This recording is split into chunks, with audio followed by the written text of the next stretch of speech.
The Colorado River's dams have a hidden problem. They are not just running out of water. They are filling with mud. Even if a winter refills the lake, it cannot refill space replaced by sediment, meaning fine rock and mud trapped at the bottom. So this is not only a drought story, it is a storage story. In the early 20th century, leaders wanted the river to behave like a spreadsheet. The 1920 Kincaid Act ordered a lower river plan. The Fall-Davis Report proposed an Imperial Valley Canal and a dam at Boulder Canyon. And the 1922 Colorado River Compact divided 15 million acre-feet of annual flow from a wet period. But that system completely omitted sediment and evaporation. The law divided water while ignoring the mud that would steal storage. The Colorado River moved 100 million tons of mud annually through the Grand Canyon.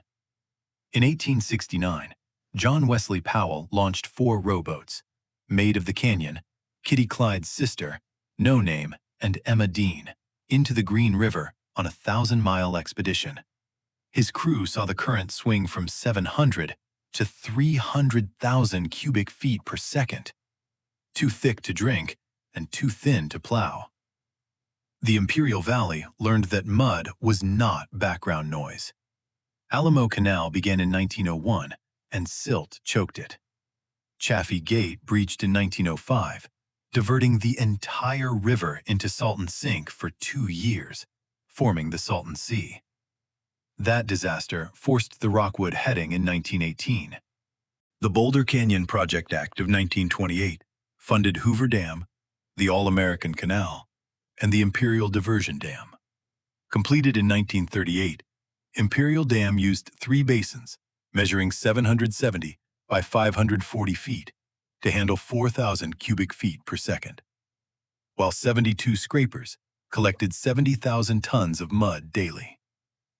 Upstream, Hoover Dam closed in 1935 and created Lake Mead, a 28 million acre-foot reservoir. Between 1935 and 48, it swallowed 2 billion cubic meters of mud, displacing 12% of capacity by 1963. Sand formed topset beds 270 feet thick, and silts accumulated 106 feet against the dam face. To protect Hoover, the government built Glen Canyon Dam, after environmentalists defeated a dam at Echo Park. Completed in 1966, Glen Canyon rose 710 feet, formed Lake Powell, trapped 95% of sediment, and extended Hoover's lifespan by 500 years. Lake Powell inherited the problem. Today, silt fills Lake Powell at 100 million tons annually, equal to 30,000 dump truck loads daily. When fast water enters the reservoir, sand drops first and lighter silt drifts farther. A 12-meter core from Calf Canyon revealed 6 cycles over 25 years, from spring sand with climbing ripple cross-laminations to lacustrine mud. The scale became clear when the USGS remapped Lake Powell between 2017 and 2018. Since 1963, Lake Powell lost 1,833,000 acre-feet of storage, a 6.79% reduction, with 33,270 disappearing annually.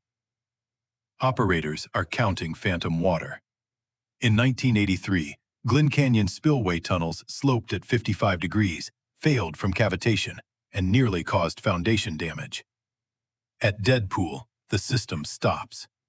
Turbines require 3,490 feet, while penstocks draw from 3,470, risking sand-stripping blades and ruining the 1,320 megawatt capacity.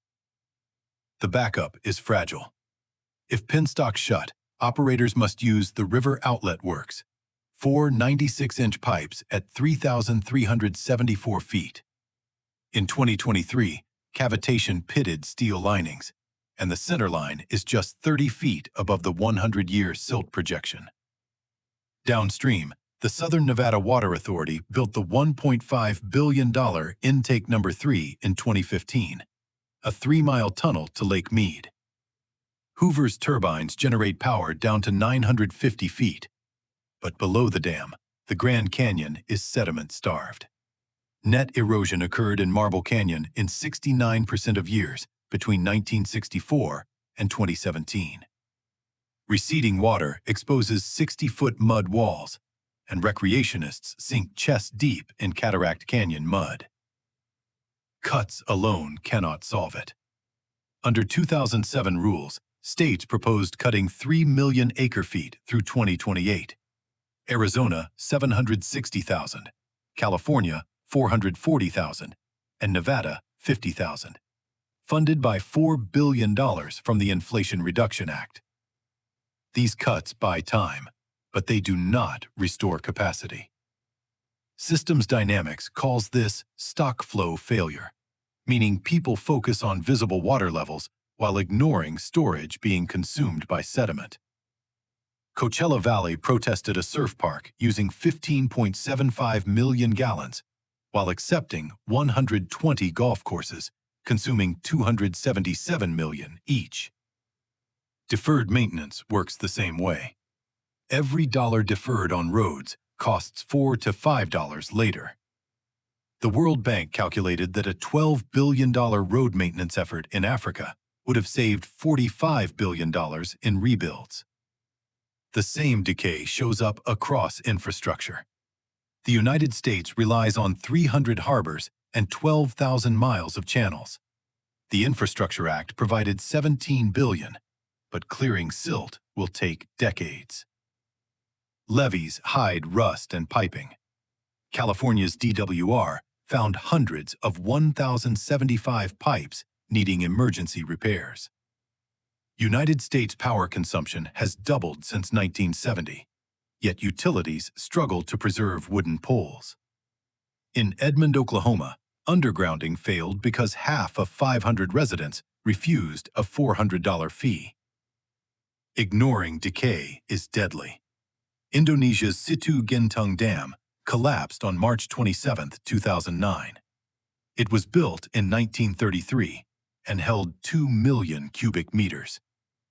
A 10-year storm of 113 millimeters failed it, killing over 100 people after an ignored November 2008 breach. Fixing storage requires honest economics.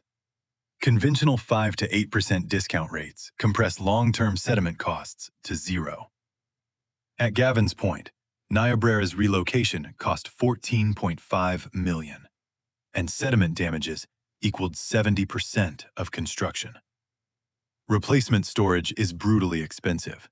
Recharge costs $1,100 per acre-foot, recycling $2,200, desalination $2,500, and new reservoirs $10,100, meaning losing 50,000 acre-feet creates a $500 million liability.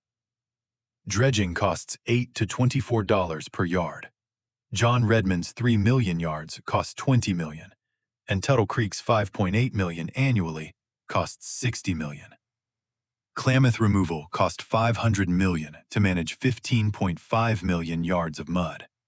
Shasta must maintain 2.3 million acre-feet by May 1st to keep temperatures below 53.5 degrees, but sediment violates this. By 2050, major dams lose a quarter of capacity, falling from 6,316 to 4,665 billion cubic meters. The United States faces a 34% reduction across 7,469 dams by mid-century, quietly consumed by mud.